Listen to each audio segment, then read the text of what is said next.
साल 2019 में रिलीज हुई अमेरिकन सुपरनैचुरल हॉरर फिल्म इलाई अपने ट्विस्टेड और डिफरेंट एंडिंग के लिए जानी जाती है। मैं ये नहीं बोलूंगा कि ये फिल्म बेस्ट हॉरर मूवीज में से एक है, लेकिन मेरी बात का यकीन मानिए, इस फिल्म का नैरेटिव इतना शानदार है कि आप इसको बिना देखे रह ही नहीं पाएंगे। So now with that said, चलिए शुरू करते हैं आज की कहानी को। हॉलीवुड सिल्वर स्क्रीन प्रेजेंटिंग इलाई। तो कहानी की शुरुआत में हम एक छोटे बच्चे इलाई को देखते हैं, जो एक घर के बगीचे में कहीं भागकर जाने की कोशिश कर रहा होता है। पर भागते भागते अचानक उसका दम घुटने लगता है और धीरे धीरे उसका चेहरा गलने लगता है। तभी अचानक उसकी आँख खुल जाती है और हमको पता चलता है कि इलाई को एक खतरनाक बीमारी है, जिसकी वजह से वो बाहर की खुली हवा में सांस भी नहीं ले सकता है। वहीं अब हम उसकी मॉम रोज को देखते हैं, जो उसको बताती है कि हमें आज एक और डॉक्टर से मिलने जाना है, जो शायद तुम्हें बिल्कुल ठीक कर सकते हैं। ये सुनने के बाद इलाई खुश हो जाता है। इलाई की बीमारी इतनी ज्यादा डेंजरस है, जिसका अंदाजा आप इस बात से लगा सकते हो कि इलाई के पास एक एयर टाइट सूट होता है, जिसे पहनकर ही वो बाहर की खुली हवा में जा सकता है। क्योंकि अगर वो उस सूट को पहने बिना बाहर की खुली हवा में गया तो बाहर की हवा उसके पूरे शरीर को जला देगी। अब वो जल्दी से अपना वैक्यूम सूट पहनकर बाहर जाने के लिए तैयार हो जाता है। जहाँ कार में उसके डैड यानी कि पॉल उसको बताते हैं कि आज हम जिस डॉक्टर के पास जा रहे हैं वो मिरेकल वर्कर है, और शायद अब हमें इनके बाद किसी और डॉक्टर के पास नहीं जाना पड़ेगा। वो सब डॉक्टर हॉर्न के घर पहुँच जाते हैं, जिनका घर बहुत बड़ा है और शहर से काफी दूर एक सुनसान इलाके में है। उस घर के दरवाजे भी कंप्यूटराइज होते हैं, जो अपने आप खुलते हैं। इलाई सबसे पहले उस घर में जाता है, जहां उसे पहले एक कंटामिनेशन चैम्बर से और फिर क्लीनिंग चैम्बर से निकलना पड़ता है, जिसके बाद उसकी मुलाकात डॉक्टर हॉर्न से होती है, जो इलाई से कहती है कि तुम अब ये सूट उतार सकते हो, क्योंकि ये पूरा घर एयर टाइट है। यहाँ की हवा तुम्हें कोई नुकसान नहीं पहुँचा सकती है। मतलब कि ये पूरा घर डीकंटामिनेशन चैम्बर की तरह है। लेकिन शुरुआत में इलाई को डॉक्टर हॉर्न की बात पर यकीन नहीं होता है, लेकिन थोड़ी देर बाद जब वो अपने सूट को आराम से उतार लेता है और उसको कुछ भी नहीं होता है, तो उसको यकीन हो जाता है कि हाँ, वो इस घर में अपने बिना एयर टाइट सूट के साथ घूम सकता है। जिसको देखकर उसकी मॉम बहुत ज्यादा इमोशनल हो जाती है और उसको गले लगा लेती है, क्योंकि वो इलाई को बहुत टाइम बाद ऐसे छू रही थी। जिसके बाद इलाई डॉक्टर हॉर्न पर सवालों की बौछार कर देता है। वो उनसे पूछता है कि आपने मेरे जैसे कितने बच्चों को ठीक किया है, क्या पक्का आप मुझे ठीक कर पाएंगे? डॉक्टर हॉर्न उसे बताती है कि मैं तुम्हारा इलाज 3 स्टेजेस में करूंगी, और हाँ,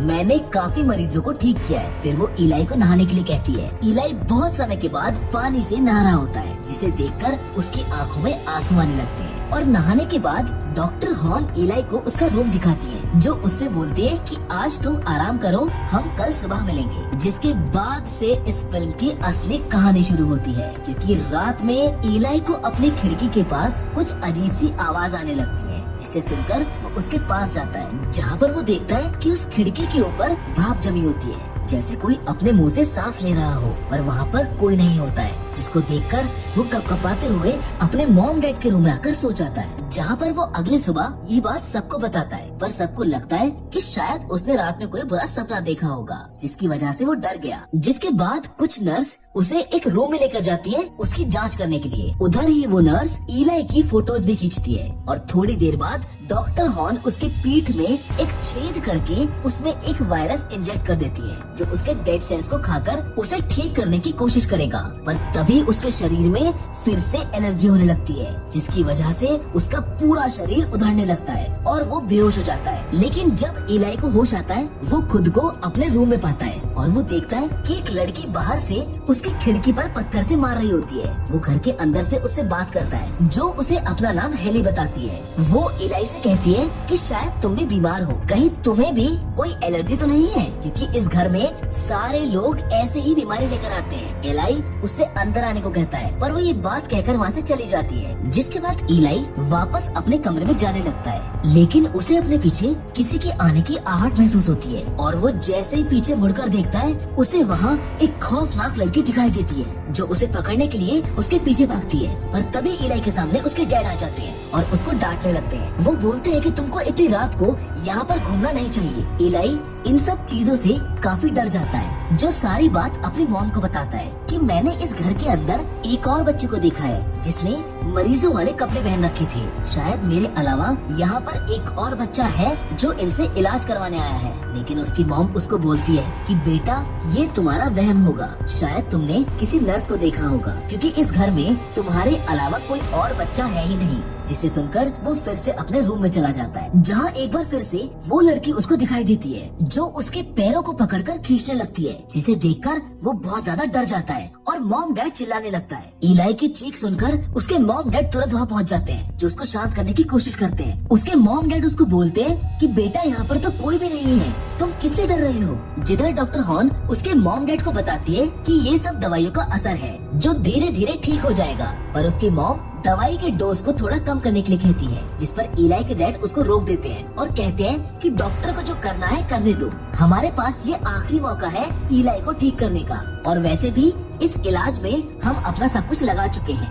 इसीलिए जो डॉक्टर कर रही है उसे वो करने दो। लेकिन इलाई को यहाँ अब कुछ ठीक नहीं लग रहा था। वो अपने मॉम डैड से भी कहता है कि यहाँ से घर चलो, मेरी हालत यहाँ आकर और खराब हो गई है, मुझे यहाँ पर बिल्कुल भी अच्छा नहीं लगता है। पर उसके पेरेंट्स उसकी बात मानने से मना कर देते हैं, क्योंकि उनके पास अब इतने पैसे नहीं थे कि वो इलाई का इलाज ऐसा दोबारा करवा सके। जिधर एक बार फिर से इलाई की खिड़की पर हेली पत्थर मारती है, जिससे मिलने वो जा ही रहा होता है, पर उस रात फिर उस लड़की का घोस्ट उस पर हमला कर देता है, जिससे बचने के लिए वो एक कबर्ड में छुप जाता है और जोर जोर से चिल्लाने लगता है, जिसकी वजह से वहाँ उसके मॉम डैड आ जाते हैं। पर इस बार वो घोस्ट इलाई के कबर्ड पर उसका नाम लिख जाता है और उसका गेट भी तोड़ देता है। लेकिन इतना सब कुछ देखने के बाद भी डॉक्टर हॉर्न और उसके मॉम डैड को ऐसा लगता है कि शायद इलाई ये सब यहाँ से जाने के लिए कर रहा है। उधर उसी रात इलाई हेली से फिर से मिलता है। वो उसे सारी बातें बताता है कि मुझे ये घर डरावना लगता है और यहाँ पर एक लड़की का भूत है जो मुझे मारने की कोशिश करती है, जिस पर हेली इलाई को बताती है कि तुमसे पहले भी यहाँ पर एक बच्चा रहता था और उसने भी सेम यही बात बोली थी, पर तीसरे स्टेज के इलाज के बाद वो फिर यहाँ पर दोबारा नहीं दिखा और मैंने उसे बाहर जाते हुए भी नहीं देखा। और अगर तुम मेरी मानो तो तुमको भी यहाँ से जितना जल्दी हो सके चले जाना चाहिए। पर तभी पीछे से किसी के चलने की आवाज आती है। इलाई हेली को छोड़कर उसको देखने जाता है, लेकिन अब की बार वो घोस्ट उसकी टांग पकड़कर उसको खींचने लगता है। और जब इलाई शीशे में देखता है तो उसे दिखता है कि 3 बच्चे जिन्होंने मरीजों के कपड़े पहने हुए हैं वो उसे खींच रहे हैं। वो उसे घर के बाहर वाले गेट तक घसीटते हुए ले जाते हैं और बाहर का दरवाजा खोल देते हैं, जिसकी वजह से बाहर की हवा अंदर आने लगती है और इलाई के शरीर पर फिर से एलर्जी होने लगती है। पर डॉक्टर हॉर्न समय पर आकर इलाई को बचा लेती है, जिसके बाद अगली सुबह इलाई फिर से अपने आप को अपने कमरे में पाता है, जहाँ उसके रूम के बाहर उसके डैड और डॉक्टर हॉर्न कुछ बात कर रहे होते हैं। पर उसकी मॉम के आते ही वो बातें करना बंद कर देते हैं। वो लोग कुछ तो छुपा रहे होते हैं, जहाँ उसकी मॉम रूम में आकर इलाई को गले लगाती है और तभी उसका ध्यान कबर्ड पर पड़ता है, जिस पर उस घोस्ट ने इलाई का नाम बार बार लिखा हुआ था, जो असल में उस घर के अंदर एक दरवाजे का कोड था, जिसकी मदद से इलाई उसमें जा सकता था। अब यहाँ से कहानी थोड़ा साफ होना शुरू होती है कि वो घोस्ट उसे मारने की कोशिश नहीं कर रहे थे, वो तो उसे कुछ दिखाना चाहते थे।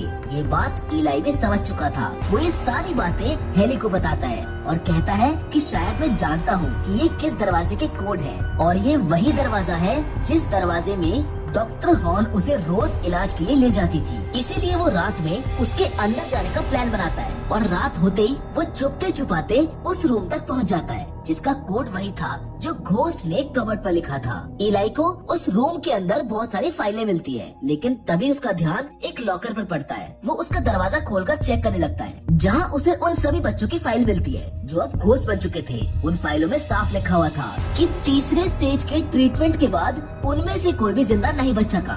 दूसरी तरफ इलाई की मॉम उसके डैड से ये पूछती है कि आप और डॉक्टर हॉर्न आपस में क्या बात कर रहे थे, जिस पर पॉल उसको बताता है कि शायद इलाई यहाँ भी ठीक नहीं हो पाएगा और इस ट्रीटमेंट में उसकी जान को भी खतरा है। जिसे सुनकर इलाई की मॉम गुस्से में पॉल से लड़ाई करने लगती है कि तुमने मुझसे झूठ बोला कि यहाँ इलाई का इलाज हो जाएगा और उसकी जान को भी कोई खतरा नहीं है। वो बहुत मायूस हो जाती है, इसलिए कहती है कि मैं इलाई को लेकर अभी यहाँ से जा रही हूँ। इन दोनों की इस लड़ाई की वजह से डॉक्टर हॉर्न भी जाग जाती है और उसकी मॉम को समझाती है कि मैं इलाई को ठीक कर सकती हूँ, मुझ पर विश्वास रखो। वो दोनों बात ही कर रही होती है कि तभी इलाई अपने डैड के पास आकर उनको बताता है कि डॉक्टर हॉर्न एक खूनी है, उसने बहुत सारे बच्चों को मारा है, हमें यहाँ से तुरंत निकलना चाहिए। लेकिन इलाई के मॉम डैड को अब ये लगने लगा था कि शायद इलाई जानबूझकर यहाँ से भागने के लिए सारी कहानियाँ बना रहा है, इसीलिए वो लोग उसे धोखे से नशे का इंजेक्शन लगा देते हैं और डॉक्टर हॉर्न उसे तीसरे स्टेज के ट्रीटमेंट के लिए ले जाती है, जहाँ इलाई जोर जोर से चिल्लाकर कहता है कि मैंने नीचे बहुत सारी फाइलें देखी हैं, आप मेरा विश्वास करो, इस डॉक्टर ने उन सभी बच्चों को मार डाला। लेकिन उसके मॉम डैड उस पर विश्वास नहीं करते हैं, पर तभी इलाई नर्स के हाथ पर काटकर वहाँ से भाग जाता है और सीधा डॉक्टर हॉर्न के कमरे में जाकर छुप जाता है। डॉक्टर हॉर्न के ऑफिस में उसको एक सीक्रेट दरवाजा मिलता है जो उसे नीचे एक तहखाने तक ले जाता है, जिसे देखकर इलाई हैरान होता है, लेकिन वहाँ की हवा कंटामिनेटेड होती है, इसीलिए इलाई सांस ना लेने की वजह से बेहोश हो जाता है। और जब उसको होश आता है तो वो देखता है कि वो तो बिल्कुल ठीक है और वो सही तरीके से वहाँ पर सांस भी ले पा रहा है। और अब वो समझ जाता है कि उसके मॉम डैड ने उससे पूरी टाइम झूठ बोला है कि वो बीमार है।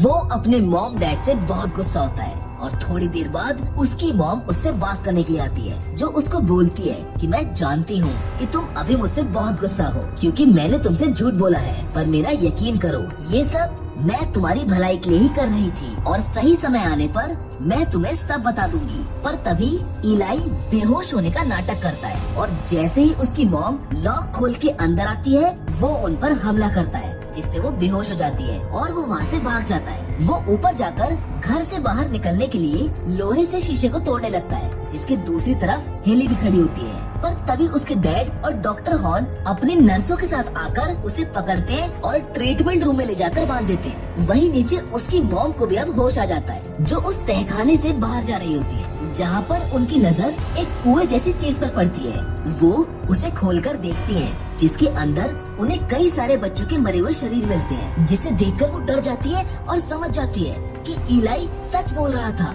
इसीलिए इलाई की जान बचाने के लिए वो एक चाकू को लेकर ऊपर चली जाती है और ऊपर जाकर वो डॉक्टर हॉर्न को चाकू से डराते हुए इलाई को छोड़ने को बोलती है, पर पॉल उसके हाथ से चाकू छीन लेता है और डॉक्टर हॉर्न के हाथ में दे देता है। और तभी डॉक्टर हॉर्न अपने हाथ में बाइबल लेकर मंत्र पढ़ने लगती है और इलाई के ऊपर होली वाटर डालने लगती है। इलाई को कुछ भी समझ में नहीं आता है कि ये हो क्या रहा है, ये लोग मेरे साथ क्या करना चाहते हैं। लेकिन होली वाटर से उसकी पूरी स्किन जलने लगती है। फिर वो पॉल के दिए हुए चाकू को उसके सीने में घुसाने वाली होती है, जिसे देखकर इलाई को बहुत गुस्सा आता है और उसकी आंखों के साथ साथ उसका पूरा चेहरा लाल हो जाता है और ना जाने कैसे वो उसी चाकू को डॉक्टर हॉर्न के हाथों ही उन्हीं के सीने में घुसवा देता है और आजाद होकर डॉक्टर हॉर्न और उसकी सभी नर्सों को हवा में उड़ाकर जला देता है, जिसको देखकर उसकी मॉम की भी रूह कांप जाती है। इलाई गुस्से में अपनी मॉम से पूछता है कि मैं कौन हूँ और ये सब मैं कैसे कर पा रहा हूँ, बताओ मुझे।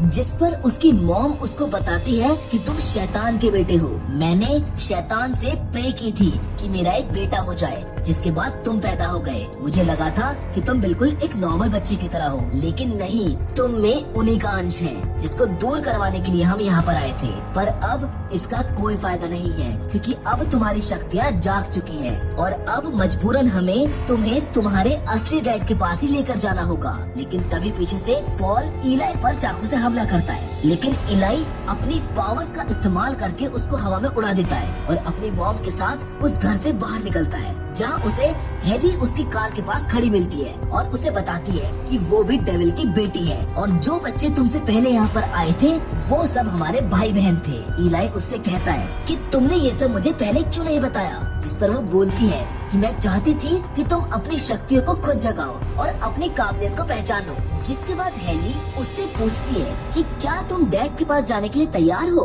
इलाई मान जाता है, इसीलिए हेली इलाई को और उसकी मॉम को कार में बैठाकर उसके डैड से मिलवाने के लिए निकल जाती है, जो शायद शैतानों का राजा है। और इसी के साथ ये फिल्म यहाँ पर खत्म हो जाती है। उम्मीद करते हैं कि आपको ये वीडियो पसंद आई होगी, क्योंकि फिलहाल तो आज की हमारे वीडियो में बस इतना ही, लेकिन हम फिर से जरूर मिलेंगे एक और नई इंटरेस्टिंग कहानी के साथ। पर तब तक के लिए धन्यवाद।